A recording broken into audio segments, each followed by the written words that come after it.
Hey guys, welcome back to our channel. Today we're going to be sharing with you how much it costs us aboard Jibsea to sail to the Bahamas for the 3 months that we were there earlier this year. I'm kind of like the accountant on board, and I've been keeping track of literally every penny that's gone out the door since day one. So if you're interested, grab your coffee or your wine, whatever time it is where you're watching this, and we'll talk numbers. I'm Stephanie, and this is Travis. Together we bought a Hunter 42 passage that we called Jibsea. We sold almost everything that we owned and moved aboard. After living on Jibsea through a Toronto winter, we decided that we had to get down south. Though we've got very little sailing experience, we decided to leave it all behind in our home country Canada to live out our dream in sailing the world. We're so pumped to share this adventure of a lifetime. So the number one question that we get asked is about money, finances, and how much it costs to do this life that we're doing. Since we haven't been on the water yet for a full year, I feel like it's a little premature to talk about average costs. Every place that we go to has a different type of living with different expenditures. There is no one answer that we can give anybody when it comes to how much it costs to do, what we're doing. Because everybody lives differently, everybody travels differently, everybody's boat is different, set up differently, and everybody's overall needs are just different. So the variables are endless. All we can do is share our experience and how much it personally cost us to sail to the Bahamas, for example. The Bahamas is such a popular sailing destination amongst cruisers, and before we even went, a lot of people told us how we were going to absolutely love it. It's a favorite. You'll always want to go back. And they were 100% true, because that water was just amazing. A surreal blue, and being able to see down to the bottom of the ocean in 60, 70 feet was just unreal. We provisioned for about 3 months. We're there physically for 76 days, which is 2.5 months, but that's only because we had a weather window for us to leave to get to the Dominican Republic, so we had to take that. But in any case, for the purposes of this video, the provisioning and the numbers are based on 3 months, because that's what we provisioned for, and we would have been just fine had we have needed to stay the extra 2 weeks. So we knew that we weren't going to be returning back to North America after our time in the Bahamas. So we did a little bit of maybe extra stocking up on certain things that we didn't think we would find accessible or be able to get at all, having left the States. But I've done a pretty good job in itemizing what was used solely for the Bahamas. If you haven't seen our provisioning in Florida video, it's right there. You'll get a good idea of how we spent our time in Florida provisioning for the trip. I will say though, there are 2 items that we purchased there that we're not including in these expenditures, and those are the WATERMAKER as well as the little 2,000 watt external generator that we purchased there. And that's because we bought those items in Florida, but it was to use in the Bahamas and beyond. We do have videos on our time at the Bahamas, which will give you a pretty good idea of how we spent our time, where we went, and where these numbers are coming from. We crossed the Gulf Stream from Fort Lauderdale, Florida, made our way to Bimini in the Bahamas, where we checked in, headed over to Chub Key, then Nassau, through the Exumas, and then further south to the Raggeds, Gementos, and most southern island in the Bahamas, Great Anagua. Before we left our home port, I had a spreadsheet drawn up with all different categories of expenses. Things like groceries, household expenses, internet, fuel, boat equipment, etc., etc. So I'll be breaking down those numbers based on those categories, as well as what we spent provisioning in the United States and what we spent in those categories while we were physically in the Bahamas. And then we'll sum it all up together for a grand total. First, we'll start off with the administration fees. So for us, having been to the Bahamas from December 20th, 2020 to March 5th, 2021, during COVID, we had to pay additional fees that people didn't have to pay in prior years.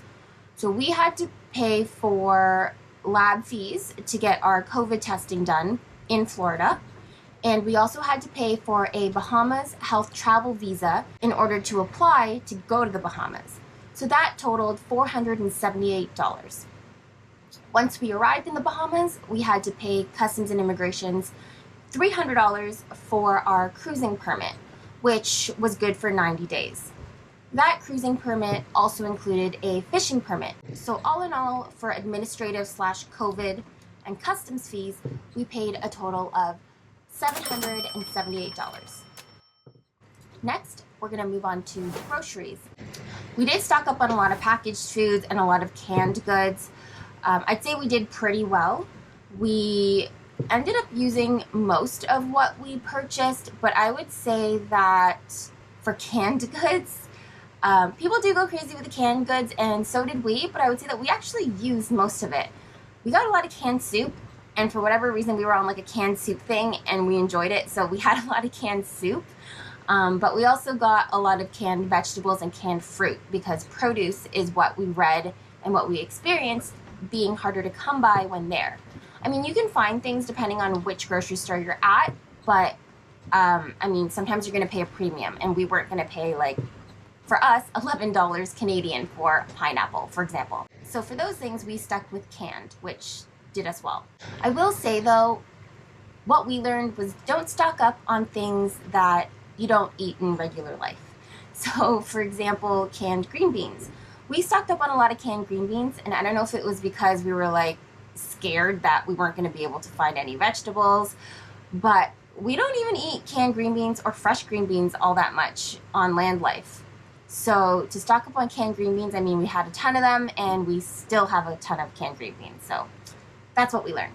All in all, in Fort Lauderdale, we spent a total of $1,113.68.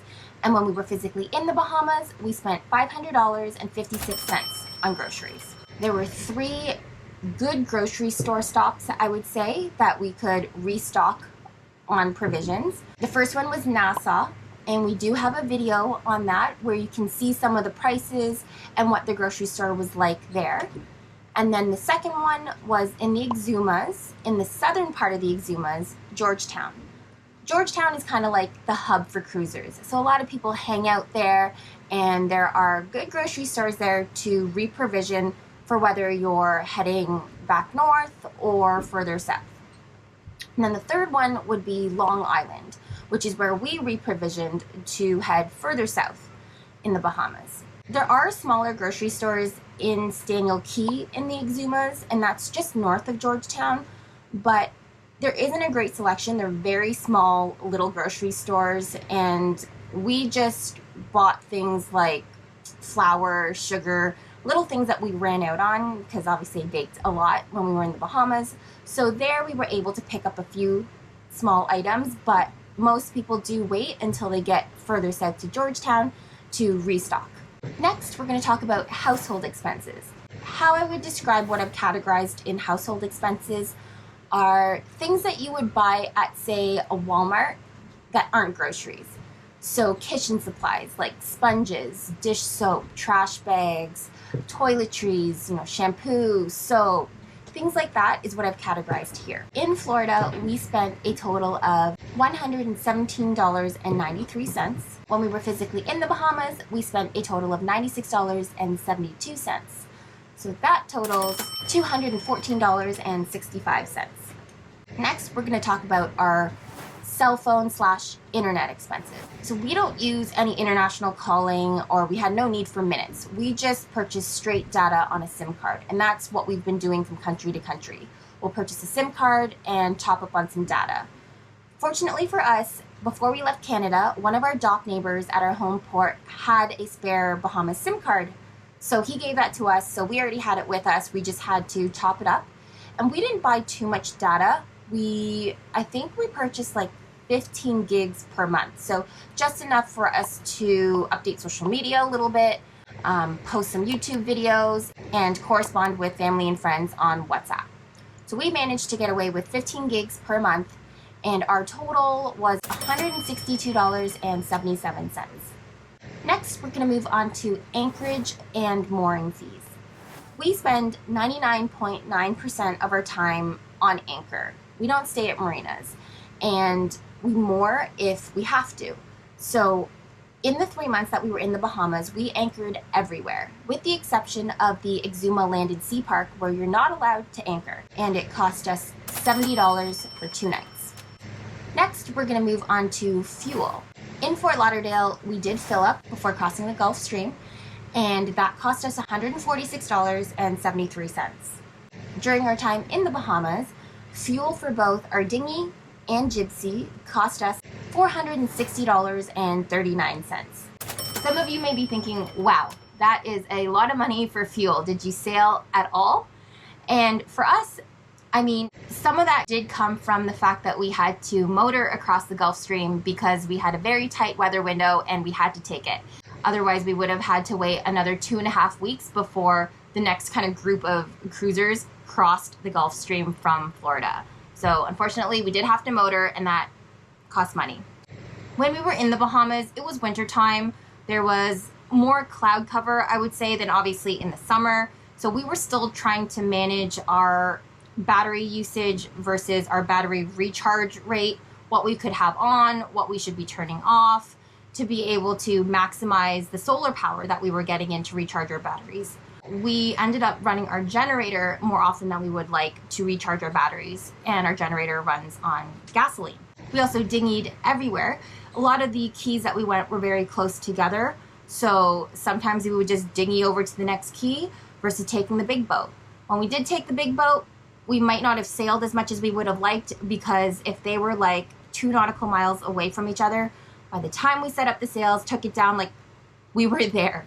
So, I mean, if we were to go again, knowing what we know now with more experience, I feel that the fuel costs would be significantly lower. We hardly run our generator anymore to recharge our batteries. I maybe once in a blue moon if it's been super cloudy for the whole week, but we've been pretty good in learning how to manage our battery usage and the recharging. So that's something we didn't have experience in when we were at the Bahamas, so unfortunately we did have to pay for it in fuel, diesel and gasoline. So that's where those numbers are coming from.